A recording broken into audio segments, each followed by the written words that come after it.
دخل رجل فقير إلى صيدلية يحمل وصفة دواء لابنته الصغيرة، وعندما عرف ثمن الدواء حزن وأعاد الورقة ثم خرج بصمت. لكن صاحبة الصيدلية همست للشاب المسؤول قائلة: نادي عليه بسرعة. الآن سيمنعك إبليس من كتابة يا الله.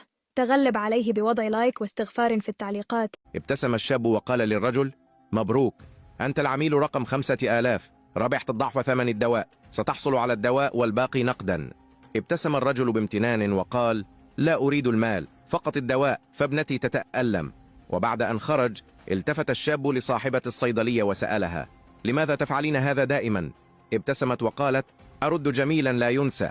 فقبل سنوات كان هناك طباخ فقير يقتسم راتبه نصفين ليعينني على دراستي بعد وفاة أبي، دون أن يخبرني أنه هو من يفعل ذلك. ثم أضافت بصوت مفعم بالامتنان: ومن يومها عاهدت نفسي أن أرد الجميل كلما استطعت، لأن الخير لا يضيع أبدا. إذا وصلت إلى هنا أكتب الحمد لله.